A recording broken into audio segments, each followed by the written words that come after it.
নমস্কার বন্ধুরা, দিতি রান্নাঘর উইথ ব্লগ চ্যানেলে আপনাদের প্রত্যেককে স্বাগত। দেখুন, আজকে নিয়ে চলে এসেছি সম্পূর্ণ ভিন্ন ধরনের সম্পূর্ণ নিরামিষ একটা রান্না।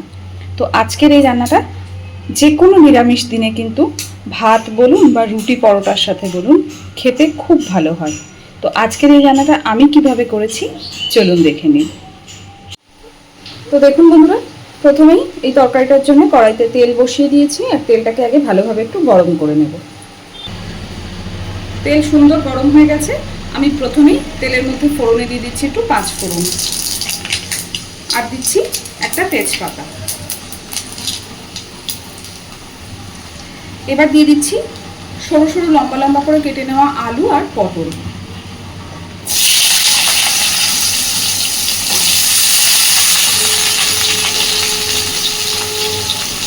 এইদিকে দেখুন, আমি খানিকটা পাঁপড় ভেজে আগে থেকে এরকমভাবে একটু ভেঙে ভেঙে রেখেছি।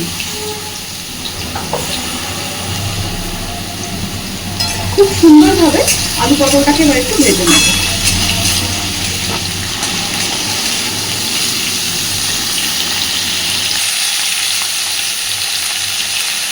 এই পর্যায়েতে আমি আলু পটলের মধ্যে দিয়ে দেবো পরিমাণ মতো হলুদ,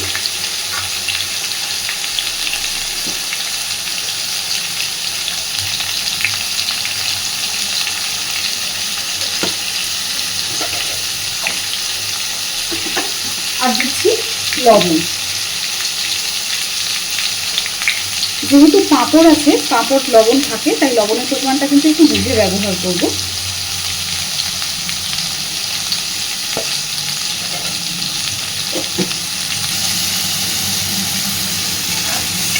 সুন্দরভাবে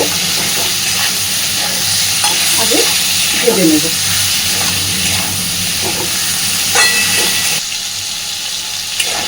দেখুন, আলু আর পটলটাকে আমি বেশ সুন্দর করে ভেজে নিয়েছি। এইবার আমি এর মধ্যে দিয়ে দিচ্ছি একটুখানি আদা বাটা। মশলার বাটিটা দিয়ে দেবো সামান্য একটু জল।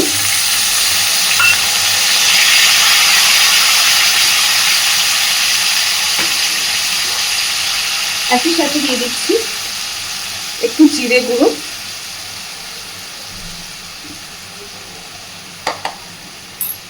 আর দেবো একটু ধনে গুঁড়ো। এখানে আমি জিরে গুঁড়োর থেকে ধনে গুঁড়োর পরিমাণটা হাফ পরিমাণ ইউজ করবো। যতটা জিরে গুঁড়ো তার হাফ পরিমাণ ধনে গুঁড়ো।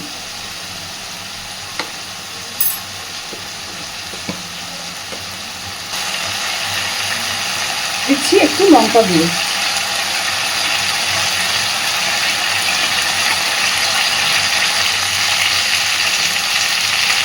এইবার দিয়ে দেবো 3-4টে কাঁচা লঙ্কা, আমি মাঝখান থেকে হাফ করে করে দিয়ে দিচ্ছি। যেহেতু কাঁচা লঙ্কাগুলো আমার এখানে খুব একটা বেশি ঝাল নয়, এই কাঁচা লঙ্কাগুলো, তাই জন্যে আমি গুঁড়ো লঙ্কা কাঁচা লঙ্কা দুটোই অনেকটা পরিমাণেই ব্যবহার করেছি। আপনারা চাইলে কম বেশি করে নিতে পারেন। এইবার দিচ্ছি একটু জল। অল্প অল্প করে জল দিয়ে দিয়ে মশলা কষাতে থাকলে মশলাটা ভালোভাবে কষানো যায়। যতক্ষণ না মশলা থেকে তেল ছাড়ছে ততক্ষণ খুব ভালোভাবে আলু আর পটলটার সাথে মশলাটা কষাতে থাকবে। দেখুন, মশলা সুন্দর কষা হয়ে গেছে, মশলা থেকে তেল ছাড়তে শুরু করেছে চারিদিক দিয়ে।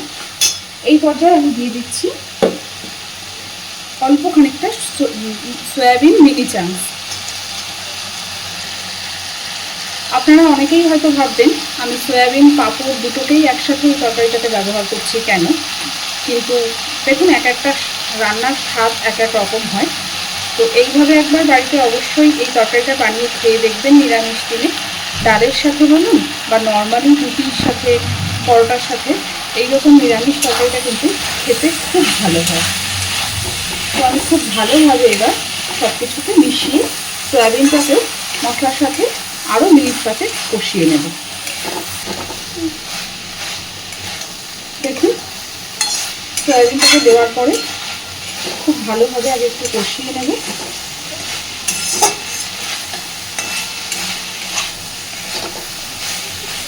যেহেতু নিরামিষ তরকারি এই পর্যায়ে কিন্তু একটু চিনিও ব্যবহার করবেন। চিনিটা অবশ্যই অপশনাল, কিন্তু আমি এখানে একটু চিনি দিচ্ছি, চাইলে নাও দিতে পারেন।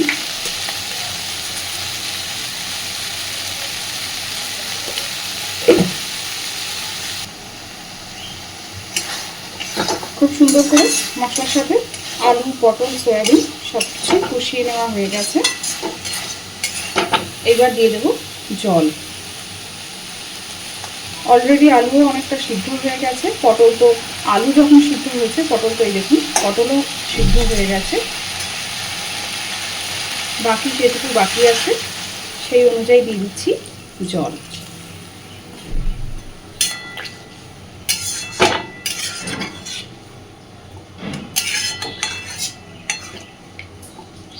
এইবার ঢাকা দিয়ে মিনিট 5 খুব ভালোভাবে একটু ফুটিয়ে নেব। দেখুন সুন্দরভাবে ফুটে গেছে আর সব কিছু কিন্তু সুন্দর সিদ্ধও হয়ে গেছে। ঝোলটা অনেকটাই শুকিয়ে এসেছে। এইবার এই পর্যায়ে আমি দিয়ে দিচ্ছি একটুখানি গরম মশলার গুঁড়ো, খুব সামান্য পরিমাণে গরম মশলার গুঁড়ো দিচ্ছি।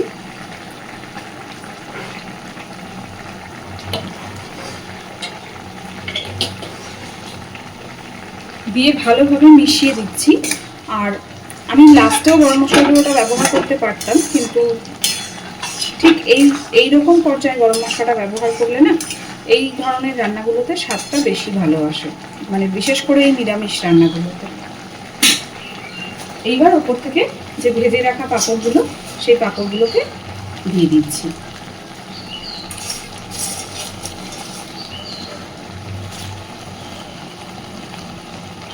পাঁপড়গুলোকে আমি এইভাবে ভেঙে ভেঙে রেখেছি,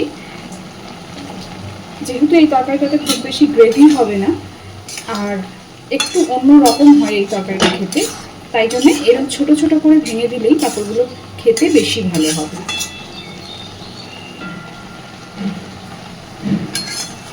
দেখুন পাঁপড়টা দেওয়ার পরে সঙ্গে সঙ্গেই পুরো জলটা শুকিয়ে গেছে। আমি গ্যাসের ফ্লেমটাকে একদম কমিয়ে দিলাম, দিয়ে এইভাবে ঢাকা দিয়ে মিনিট 2 রেখে দেব। দেখুন বন্ধুরা পুরো পাঁপড়টাই সিদ্ধ হয়ে গেছে, সবকিছু সুন্দরভাবে মজে গেছে। এইবার আমি গ্যাসের ফ্লেমটাকে অফ করে দিচ্ছি। আর সর্বশেষ এখানে আমি দেব ওপর থেকে সামান্য একটু ঘি।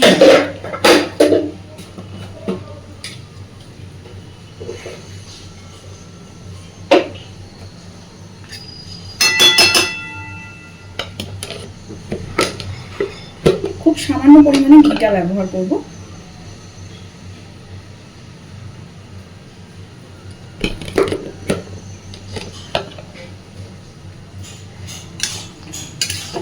একদম নিরামিষ তরকারিটা কিন্তু আমাদের রেডি।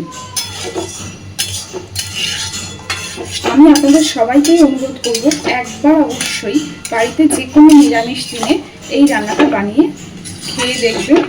বিশ্বাস করুন খুব ভালো হয়, অন্য রকম আর খেতে ভীষণ সুন্দর। তো আজকের আমার এই নিরামিষ সবজির রেসিপিটা আপনাদের কেমন লেগেছে আমাকে অবশ্যই জানাবেন। আর প্লিজ আমার চ্যানেলটাকে লাইক, শেয়ার এবং সাবস্ক্রাইব করে আমার পাশে থাকবেন। এতক্ষণ আমার সাথে থাকার জন্য অসংখ্য ধন্যবাদ।